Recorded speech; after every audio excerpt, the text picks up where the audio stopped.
Les invito a abrir sus Biblias en Primera de Juan capítulo 2. Ya hicimos la lectura a partir del versículo 18 y en el versículo 18 encontramos el título de este mensaje bíblico, de este sermón. Dice: hijitos, es la última hora. Ese será el título. Si usted tiene Reina Valera 1960, el título para usted sería: ya es el último tiempo. ¿Bien? Es la misma expresión, la misma idea. Vamos a orar una vez más. Hemos cantado una oración pidiéndole al Señor que nos hable. Vamos a orar ahora lo mismo. Padre, esta es tu palabra. Señor, pedimos, como hemos cantado ya, que ministres tu verdad a nuestros corazones, tan engañosos por momentos. No importa cómo, Señor, entendemos nuestra sinceridad, siempre hay un margen de ceguera en nuestras vidas. Es por eso, Señor, que solo tu palabra escudriña nuestros corazones de tal forma que alcances esas áreas que necesitan ser cambiadas. Señor, pedimos el poder de tu palabra obrando en nuestras conciencias, corazones, modificando, Señor, nuestro andar, nuestra mente, nuestro corazón. Oramos en Cristo Jesús. Amén. Permítanme leerles algunas noticias mundiales. Nieve de sangre aparece en toda la Antártida y desata alarmas sobre el fin del mundo. En el mes próximo se espera un total eclipse lunar que tendrá color sangre, como señal del fin del mundo. Infobae, 21 de abril del 2022, dice: al menos 4.000 personas en Reino Unido ya se han implantado su chip de pago en su mano debido a la facilidad que prometen, pero además porque aseguran ser completamente seguras para el cuerpo y contra ciberataques. Muchas voces se han pronunciado advirtiendo sobre inteligencia artificial, una amenaza para la continuidad de la raza humana. Y así podría continuar hablando de muchos sucesos. Ahora la pregunta es: ¿son estas noticias las señales más elocuentes del fin? Respuesta: no. No. Según este texto, lo que vemos es que ya estamos en la última hora, ya estamos en el último tiempo.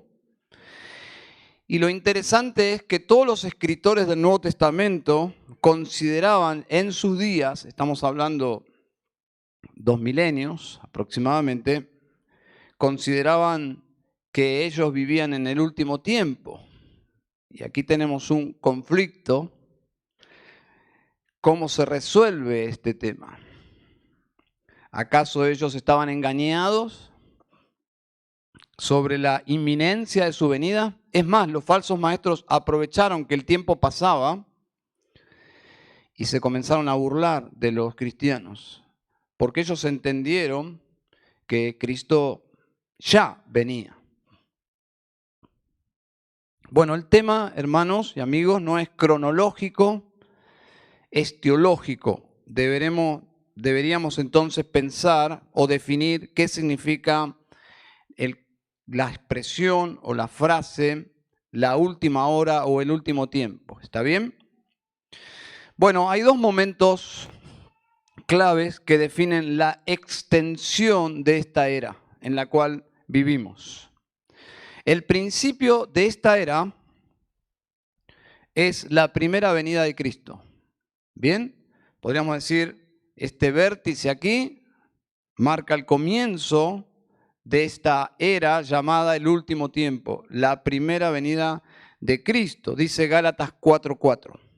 Pero cuando vino el cumplimiento del tiempo, es este punto, Dios envió a su Hijo.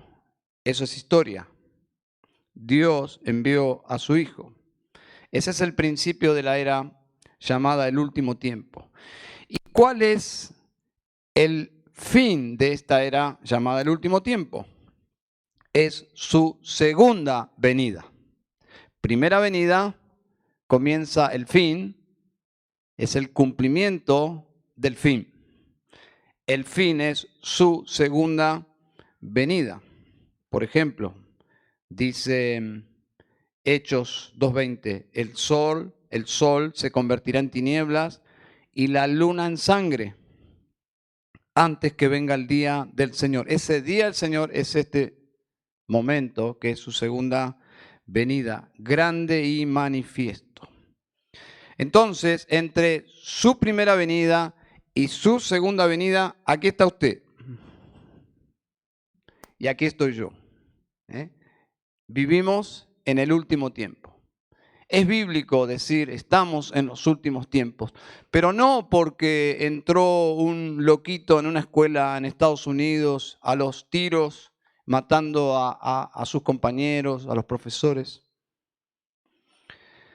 No por esas cosas que son tristes y alarmantes, sino porque la Escritura define este tiempo como el último tiempo.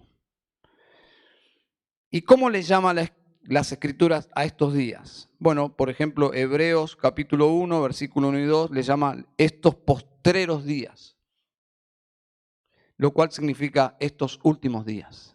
Es decir, usted vive en los últimos días. ¿Bien?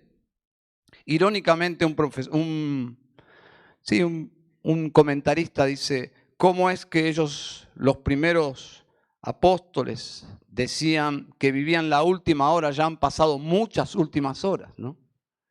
Pero en realidad la respuesta a este dilema es que es un periodo entre primera y segunda venida llamado postreros días, últimos días, segunda de Timoteo 3:1 o nuestro pasaje de hoy, primera de Juan capítulo 2, versículo 18, la última hora. ¿Bien?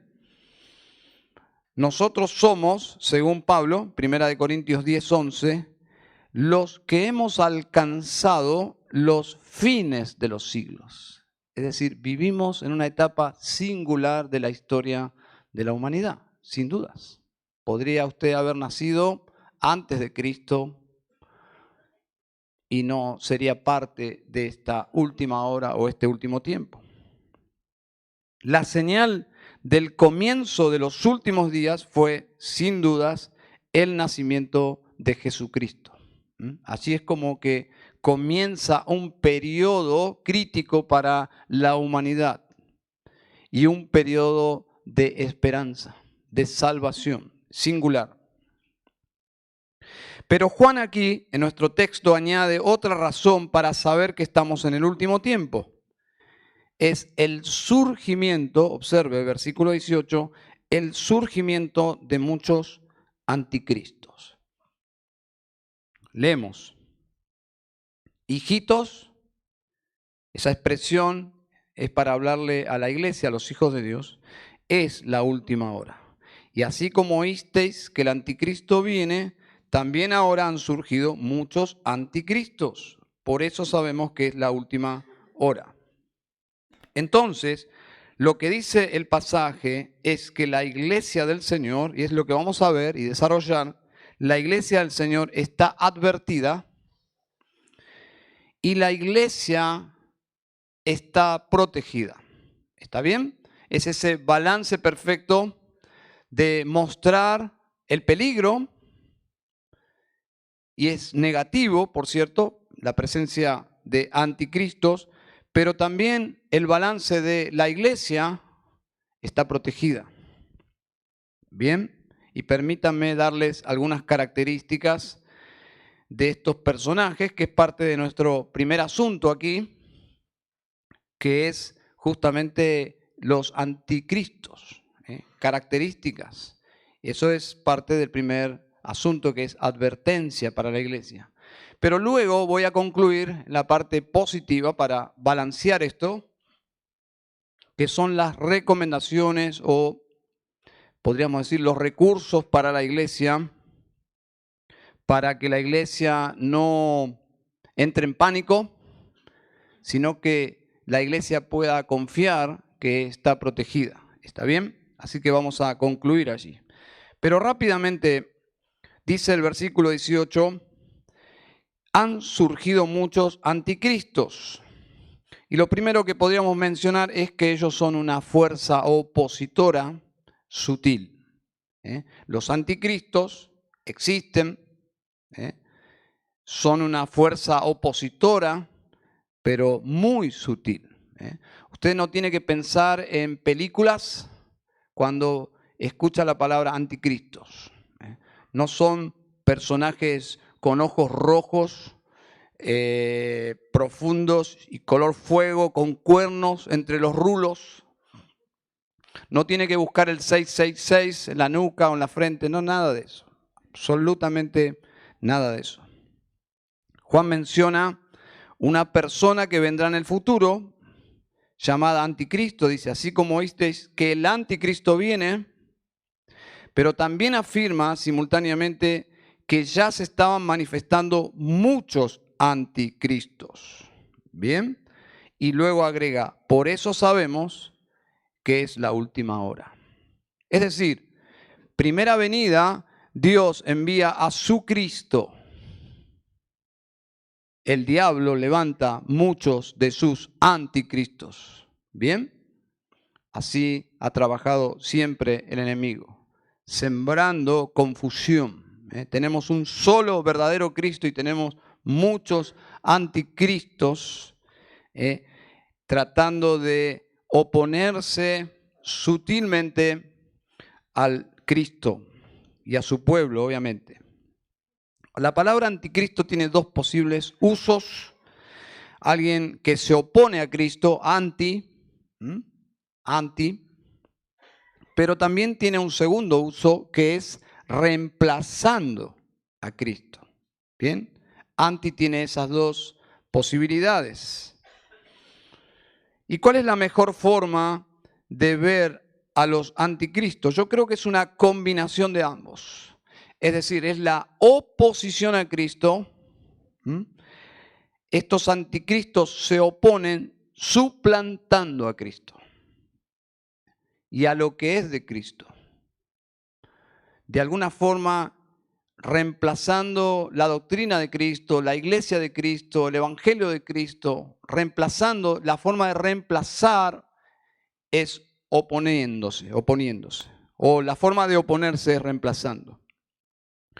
Y en el tiempo de Juan ya habían surgido anticristos, algunos más famosos que otros. Había un tal Cerinto, es un nombre interesante. Si usted luego puede buscar quién era este Cerinto, él enseñaba una serie de asuntos complejos, extraños y herejías sobre Cristo, negando, por ejemplo, que era humano. Entonces, eran doctrinas heréticas, pero que la iglesia realmente las enfrentaba por primera vez. Y es por eso que Juan escribe para confrontar estas nuevas herejías. Este hombre Cerinto. Hubo un pastor del segundo siglo llamado Ireneo de Lyon. Este hombre escribió, bueno, él era un apologista también, alguien que combatía la herejía, pero él escribió que en una ocasión Juan fue a los baños públicos de Éfeso y alguien le dijo, está Cerinto adentro. Y Juan no quiso entrar. Tenía una adversión por lo que representaba Cerinto. Cerinto era un hereje, pero no un hereje bélico o belicoso en el sentido físico, sino su hostilidad era ideológica. Era una guerra sistemática contra la persona de Cristo Jesús. Y él no quiso entrar al baño, escribe Ireneo, diciendo, hay un enemigo de la verdad aquí en el baño. y pudo aguantar. En el segundo siglo surgió otro personaje mucho más aceptable, más popular, y yo diría que una gran cantidad de cristianos asumían que este hombre decía la verdad, que era un tal Arrio. ¿Bien? Arrio. Entre paréntesis, si hay algún perro en el barrio que a usted lo ladra y lo toma por sorpresa y lo asusta y usted dice, este perro, no sé si le ha pasado eso, y no sabe el nombre, póngale Arrio o Cerinto, porque estos hombres eran realmente enemigos de Cristo. A mí me pasa, salgo a caminar, voy disfrutando mi caminata y me sale un perrito ¡guau! Y me hace saltar. Yo digo, Cerinto, o Arrio, silencio. Pero este Arrio era mucho más sutil. Arrio negaba la deidad de Cristo. Cerinto negaba la humanidad. Arrio negaba la divinidad o la deidad. Y esta discusión llevó finalmente a uno de los grandes concilios de la Iglesia, donde finalmente por la gracia del Señor prevaleció la verdad y Arrio fue declarado un hereje y fue sacado de la Iglesia. Pero pensando en toda la historia de la Iglesia, realmente el ataque sistemático y frecuente contra la obra de Dios fue Cristo, la palabra encarnada y la palabra escrita. Esos fueron los dos blancos que Satanás le apuntó con toda su artillería. Cristo, la palabra encarnada, la Biblia, la palabra escrita, y hoy en día nada ha cambiado. Se puede ir contra Cristo, no solo yendo en contra, sino de alguna forma y sutilmente reemplazando lo que es de Cristo. Y los anticristos reemplazan a Cristo por otro Cristo no conforme a la palabra. O lo minimizan haciendo un énfasis mayor sobre otros asuntos. Por ejemplo, alguien puede sutilmente minimizar a Cristo poniendo un énfasis más fuerte en asuntos menores, ya sea un ritual, aún cosas buenas, como el bautismo u otras cosas, alimentos, etc.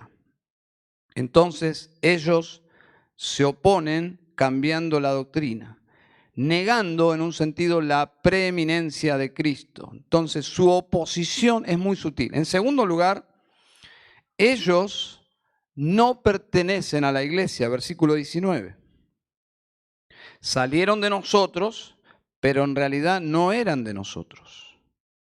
Porque si hubieran sido de nosotros, es el argumento de Juan para la iglesia, habrían permanecido con nosotros.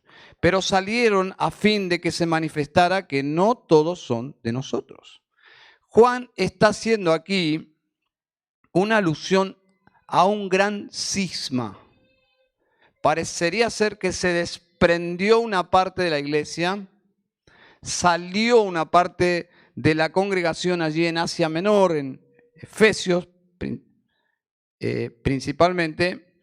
Parece ser que salieron, pero no salieron para desentenderse del cristianismo, sino que salieron para hacer otra iglesia, para formar otra congregación, como un cristianismo paralelo. Y Pablo lo anticipó ya, muchos años antes, en una reunión de ancianos en Éfeso. Pablo se reunió con los líderes y les dijo, y eso está en Hechos 20:30, dice, que de entre vosotros mismos se levantarán algunos hablando cosas perversas para arrastrar a los discípulos tras ellos. ¿Vieron? Pablo lo anticipó, Juan lo está viendo ya como un hecho consumado. Se había desprendido un grupo de personas insatisfechas y realizando su propia versión del cristianismo. Bueno, todas las sectas se divorciaron del cristianismo conservador, lo más interesante es que ellos insisten en llamarse cristianos y no tienen el derecho. Si usted ve a un mormón por la calle y le pregunta, ¿ustedes son cristianos? Ellos van a decir, sí, somos cristianos, pero es una mentira. Si uno puede estudiar su historia, se darán cuenta que el origen de ellos no es cristiano. Es algo fuera de la iglesia, conservadora, histórica. Nada, absolutamente nada que ver con la iglesia de Cristo. Todas las sectas, sin excepción. Entonces, en primer lugar, los anticristos son una fuerza opositora, pero sutil. En segundo lugar, ellos no pertenecen a la iglesia. Nunca pertenecieron. En tercer lugar, versículos 22 y 23, ellos niegan abiertamente a Cristo. Dice, ¿quién es el mentiroso sino el que niega que Jesús es el Cristo? Este es el anticristo, el que niega al Padre y al Hijo. Todo aquel que niega al Hijo tampoco tiene al Padre, el que confiesa al Hijo tiene también al Padre. Parecería ser que había una secta muy judía que dejaban afuera de su doctrina a Cristo y enfatizaban solo al Padre. Bueno, dice aquí Juan, quien hace eso en esta era cristiana no tiene la verdad, es un anticristo y es un mentiroso. Y es muy claro, observen, que todo se trata de la verdad. El texto habla de confesar o negar. Confesar o negar. Y pensando en nosotros, son dos palabras muy importantes.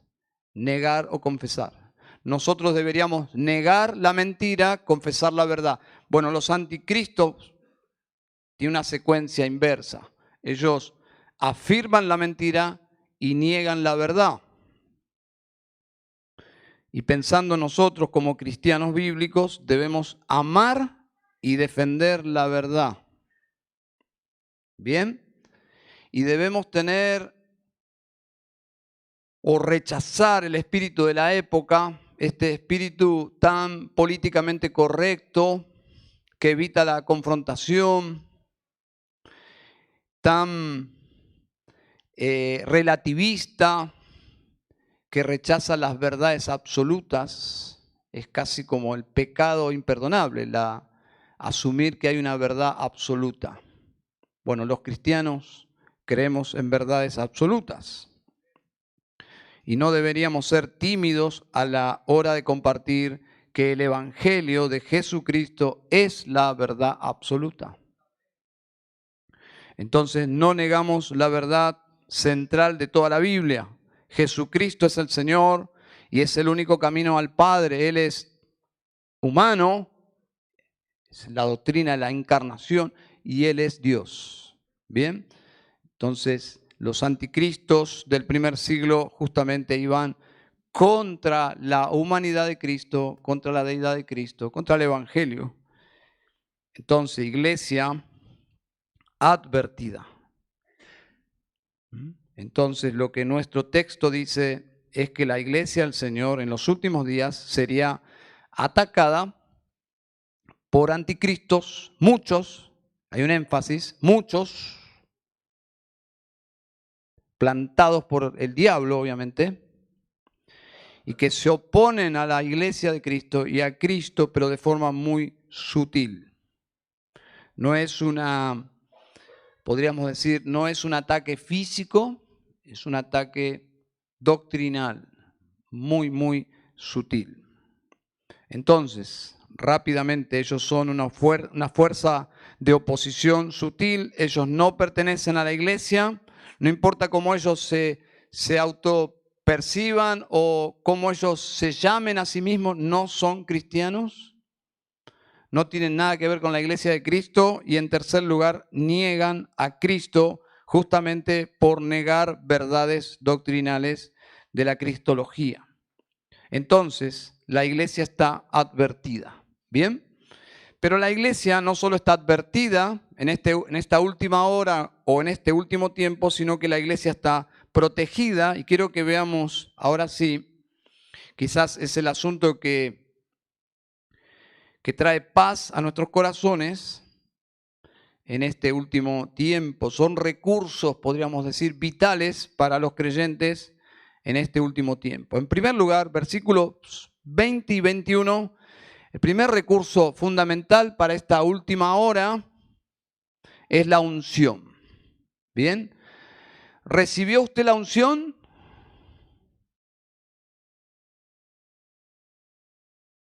Dudaron.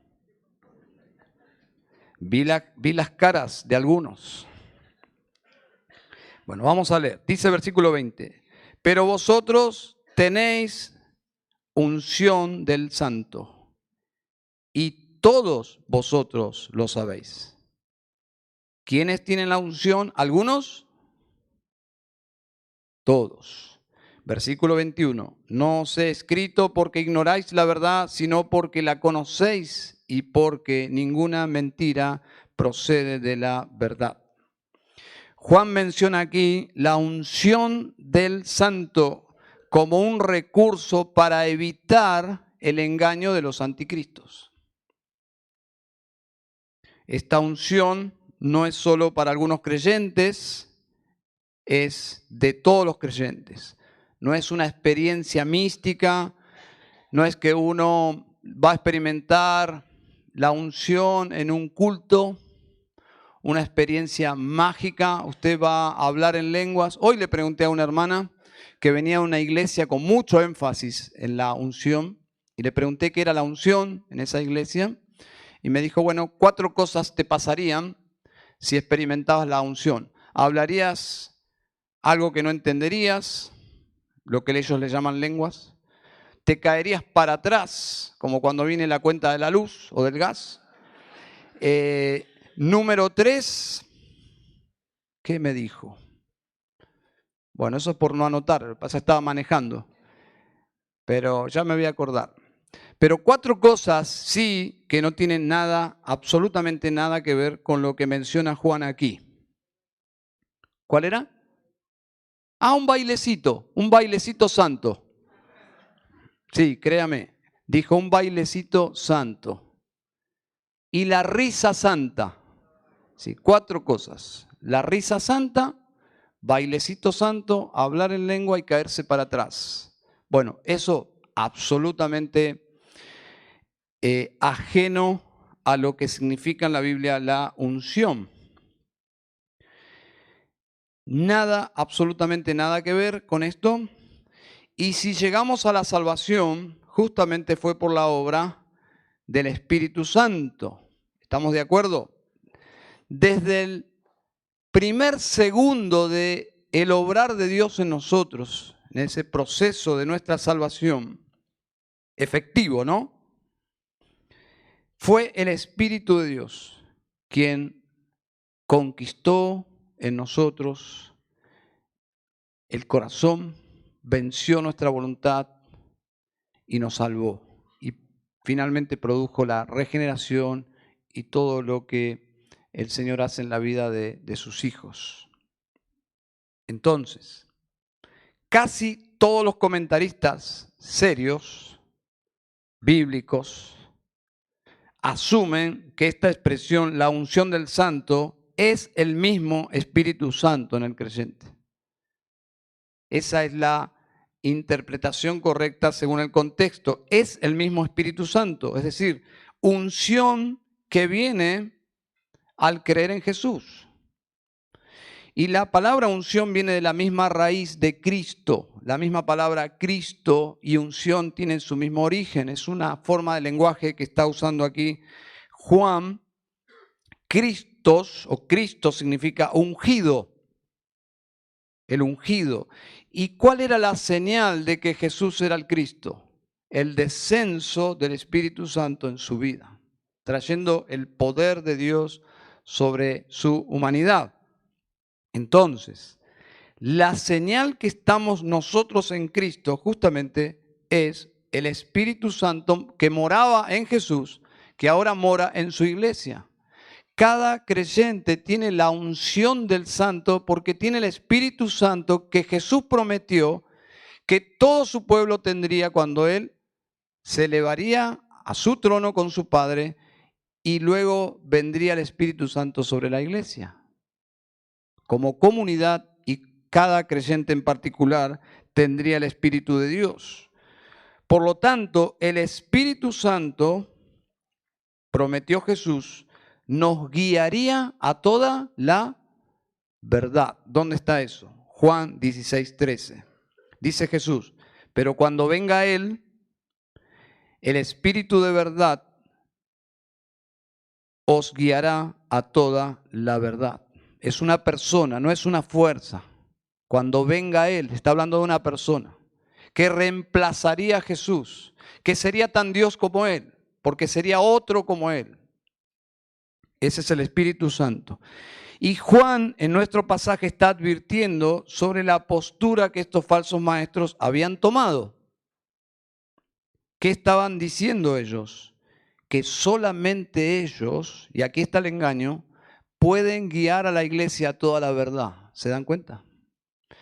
Estos se promovían como los guiadores a toda la verdad. ¿Qué estaban haciendo? Estaban tomando el lugar del Espíritu Santo. Por eso el énfasis de Juan, ustedes tienen la unción, todos. Y este es el asunto que Juan está tratando aquí. Versículo 27, por ejemplo. Observen. Y en cuanto a vosotros, la unción que recibisteis de Él, eso es un hecho. Todos los cristianos recibieron la unción de Él, de Dios, de Cristo, permanece en vosotros. Es decir, cuando creemos, viene el Espíritu Santo, sinónimo, unción, y permanece en el creyente. No como en el Antiguo Testamento, que el Espíritu descendía, capacitaba para una tarea y luego se iba de la persona. No, en el Nuevo Testamento es una morada permanente. Y dice Juan, y no tenéis necesidad de que nadie os enseñe, pero así como su unción os enseña acerca de todas las cosas. Es el lenguaje y las palabras de Jesús. Que el Espíritu Santo os guiará a toda la verdad. Y es verdadera y no mentira, así como os ha enseñado, permanecéis en Él. Es decir, la unción nos guía a toda la verdad y nos guía a permanecer en Cristo. Esa es la misión del Espíritu Santo en la iglesia, es que el pueblo de Dios permanezca en Cristo. El gozo del Espíritu Santo es que la iglesia mire a Cristo. Y ya hemos mencionado que es una sutileza, una desviación teológica, el movimiento carismático que propone que el Espíritu Santo sea el foco de atención, cuando el gozo del Espíritu Santo, el ministerio del Espíritu Santo, el placer del Espíritu Santo es que la iglesia mire a Cristo, no a Él. Entonces, el maestro por excelencia de la iglesia es el Espíritu Santo, pero es un maestro silencioso, perfil bajo, y no por esa razón no es Dios, simplemente que es su perfil en la misionología de la Trinidad, es su rol en el ministerio trinitario. Por lo tanto, estas personas querían reemplazar al Espíritu Santo y decían que tenían el monopolio de la verdad. Ahora este pasaje, el versículo 27, que es un pasaje que puede ser usado para personas orgullosas que dicen, solo el Espíritu Santo y yo, no necesito que nadie me enseñe. Inclusive llevándolo a un extremo, hay personas que dicen, yo no necesito la iglesia. Rechazando la institución divina que es la iglesia del Señor, por decirlo de alguna forma, aunque la iglesia es más que eso. Entonces, no es este pasaje o no apunta este pasaje a rechazar a los maestros bíblicos. Son un regalo de Dios. Efesios capítulo 4, versículo 11. Dios dio maestros a la iglesia. Este pasaje apunta a otra cosa. Los creyentes deben rechazar a los maestros que suplantan al Espíritu Santo pretendiendo traer nuevas doctrinas. Y eso es lo que estaba pasando en el primer siglo. Agnósticos, conocidos más tarde con ese nombre, gnósticos, perdón, los gnósticos, que decían tener como una revelación superior y que ellos querían conducir a la iglesia a nuevas fuentes de conocimiento y poder. Dice, no, ustedes ya tienen la unción, no necesitan esa clase de maestros que pretenden llevarlos a nuevas verdades. El Espíritu Santo está en ustedes, esa es la única unción que ustedes necesitan. Y eso no rechaza la necesidad de tener maestros en la iglesia, son una bendición. Y gracias al Señor por todos aquellos que Dios ha dotado para enseñar la palabra de Dios. Y ahora que en breve comenzaremos la escuela bíblica, gloria a Dios por los maestros. Que Dios levante más maestros calificados, íntegros y espirituales que enseñen correctamente la palabra de Dios. Versículo 20. Pero vosotros tenéis la unción del Santo y todos vosotros lo sabéis. Es decir, ellos habían sido enseñados. Y es una declaración, entiendo que es una declaración sumamente reveladora porque indica la razón por la cual ellos permanecieron en la iglesia. Porque justamente tienen la unción. Y también explica la razón de por qué los demás salieron de la iglesia. Versículo 19. Es decir, la unción es el asunto fundamental. Si está el Espíritu de Dios, entonces vas a permanecer. La unción, es decir, el Espíritu Santo morando en el creyente, va a evitar el engaño y facilitar la confianza para perseverar. Ese es el punto. La unción va a capacitar al creyente para seguir confiando en Cristo y perseverar y evitar el engaño también. Y sin dudas es un texto acerca de la perseverancia de los santos. La unción tiene que ver con nuestra perseverancia. Dios no nos ha dejado en esta última hora sin recurso. Nos ha dado la unción, que es la capacidad de entender y abrazar la verdad. ¿Está bien? Y esto nos lleva al segundo recurso, que la unción está conectada a la sana doctrina. Y no podemos separar la unción de la doctrina, no podemos separar al Espíritu Santo de la palabra de Dios. No podemos tener discernimiento sin conocimiento. No podemos distinguir la verdad del error sin conocer las Escrituras.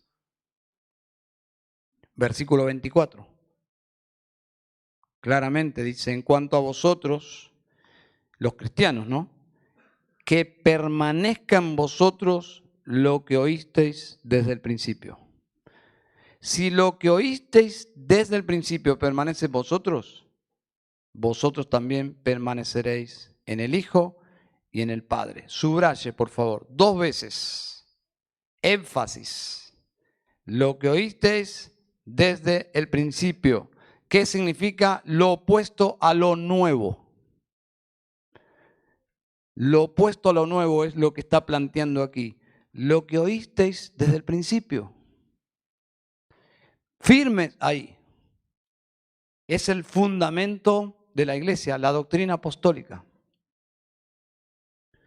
La perseverancia de los santos en la sana doctrina. Porque hay muchas personas perseverando, pero en la falsa doctrina. La perseverancia en sí no significa nada si no está arraigada en la verdad. Hay testigos de Jehová perseverantes, hay católicos perseverantes, hay mormones perseverantes, no significa nada. La La perseverancia de los santos es en la verdad. ¿Qué verdad? La verdad fundamental, la doctrina de los apóstoles, la palabra de Dios. Perseverar en la sana doctrina equivale, observen el argumento de Juan, permanecer en el Hijo y en el Padre. Los anticristos han dejado la doctrina de los apóstoles, por lo tanto, ya no pueden ser llamados cristianos. No están permaneciendo ni en el Hijo ni en el Padre. ¿Por qué? Porque abandonaron lo que fue enseñado desde el principio. Pero los creyentes deben crecer, deben perseverar en lo que oísteis desde el principio. No deben innovar nada, no deben inventar nada, no deben menospreciar a los antiguos que nos precedieron. No hay nada más orgulloso que desacreditar todos los escritos antiguos, todos los grandes pensadores cristianos, que seguramente tienen sus fallas, sus puntos ciegos, pero cuidado con aquellos orgullosos que pretenden tener absolutamente todo claro. Y si alguien tiene todo claro y aclara, valga la redundancia, que simplemente se está apropiando de una herencia teológica, eso está bien, eso es humildad. Pero ni aun los grandes teólogos se apoyaban en su propia sabiduría, sino que se fundamentaban en algunas verdades que otros habían ensayado y descubierto y estudiado. Y se aprovechaban de esa bendición. Entonces, el Señor nos libre. Bueno, los anticristos han dejado la doctrina fundamental, son innovadores, pero son una fuerza opositora. Nosotros debemos perseverar en lo que hemos oído. Es una fe bíblica, conservadora e histórica. Si alguien dice que la reforma es un movimiento nuevo, en un sentido obviamente que sí, pero la reforma no formuló ninguna nueva verdad, solo la redescubrió. Es decir, volvió a lo que dice nuestro pasaje, lo que oísteis desde el principio. El asunto es que estaba velado y estos reformadores tuvieron la oportunidad de volver a los fundamentos,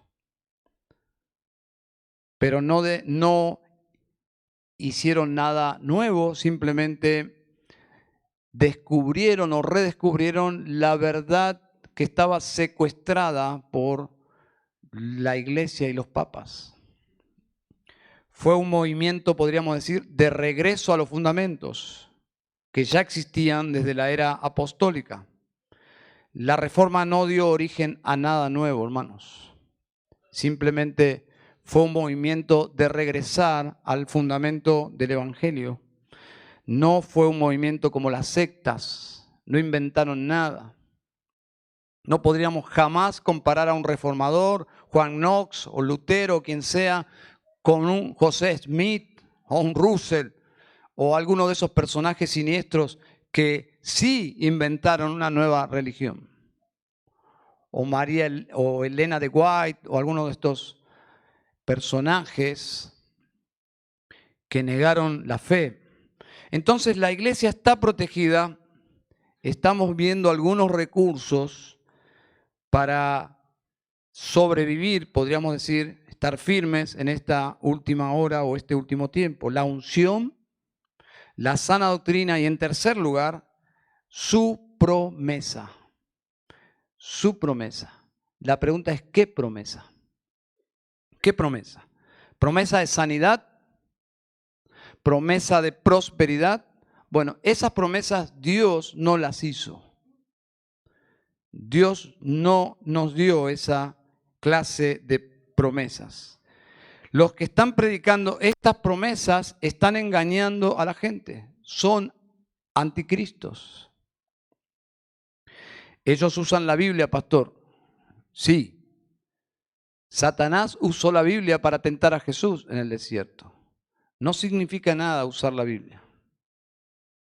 Satanás lo hace muy bien y creo que conoce más la Biblia que todos nosotros. Estos hombres usan textos fuera de contexto. ¿Se acuerdan? Satanás lo hizo. En la pandemia esta mentira quedó expuesta. Gloria a Dios por eso. Todos estos predicadores de promesas de sanidad, prosperidad, se llamaron al silencio. Ridículos. Los que tenían el poder de sanar a la gente andaban con barbijo, ¿no? Muy interesante. Ahora, ¿de qué se trata la promesa del Evangelio? Versículo 25. Y esta es la promesa que Él mismo nos hizo, la vida eterna. Alguien dijo, y no recuerdo quién, que dijo, el problema de estos falsos maestros no es que prometen demasiado, el problema es que prometen demasiado poco. Porque la promesa es la vida eterna.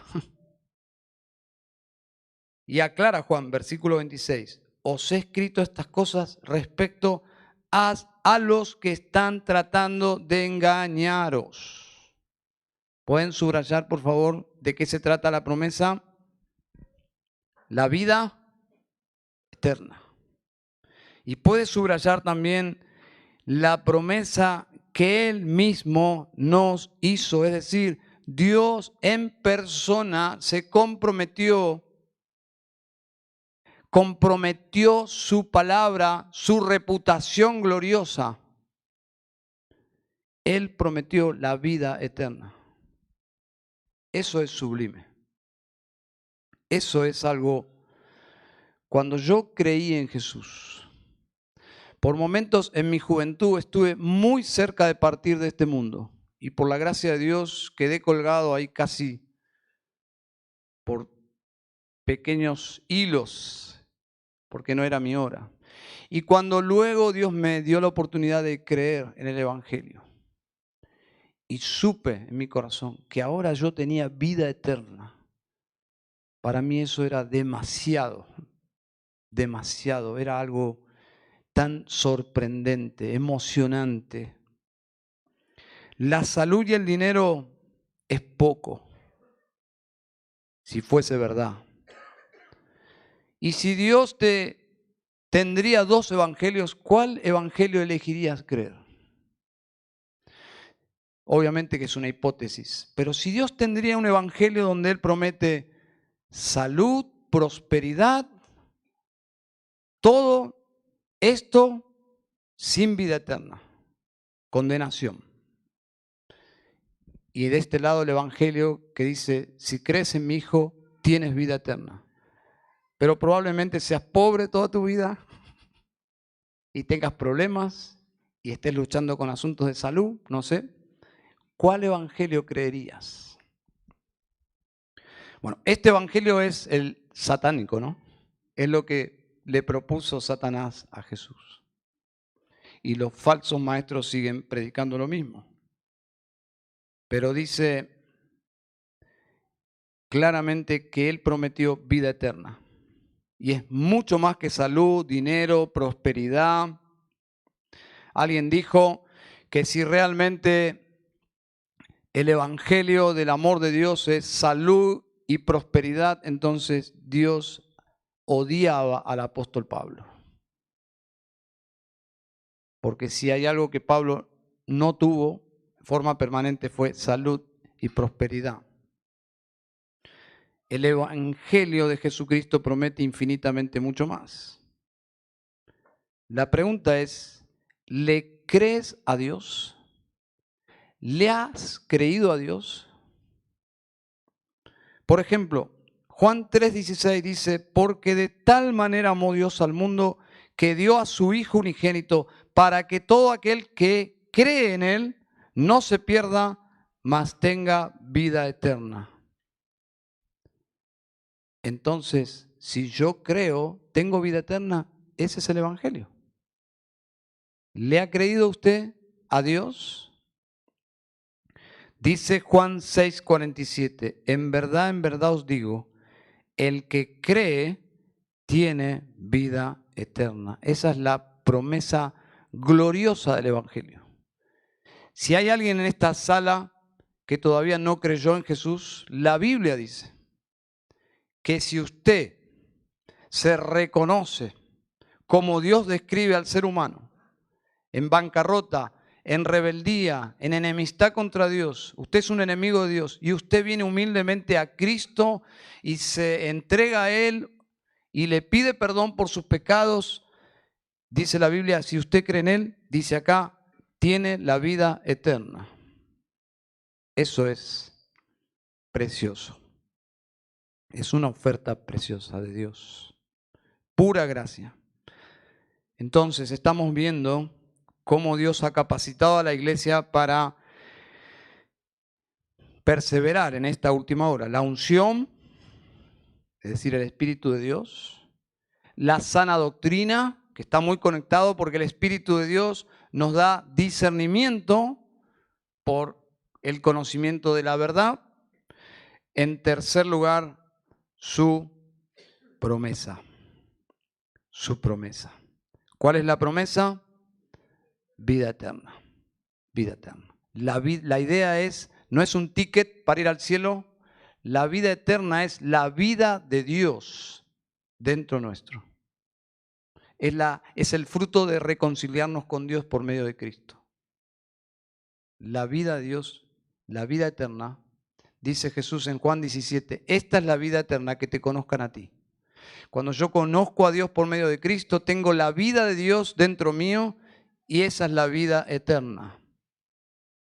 Nosotros simplificamos toda la doctrina de la vida eterna con el concepto de ir al cielo, ¿no?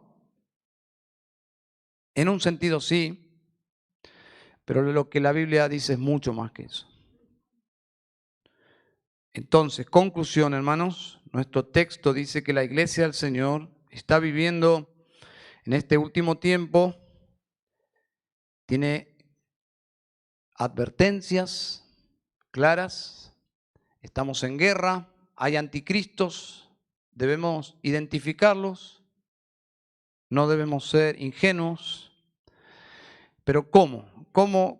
¿Cómo combatimos al error? ¿Cómo combatimos a estos personajes que se oponen, que son tan sutiles, que manejan sabiamente, astutamente verdades a medias, verdades y mentiras, mentiras camufladas de verdad, grandes dosis de verdad, pero con una cápsula maliciosa de mentira, todo muy sutil. Es un campo minado donde la iglesia camina en este mundo, pero no es para que temamos, es para ser advertidos, pero es para que descansemos en los recursos de Dios. La iglesia está protegida, hermanos.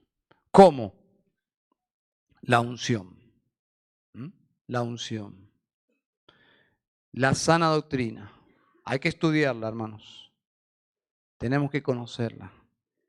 Y la promesa de la vida eterna. Esas son las riquezas de la iglesia. Vamos a orar al Señor. Padre de los cielos, te doy gracias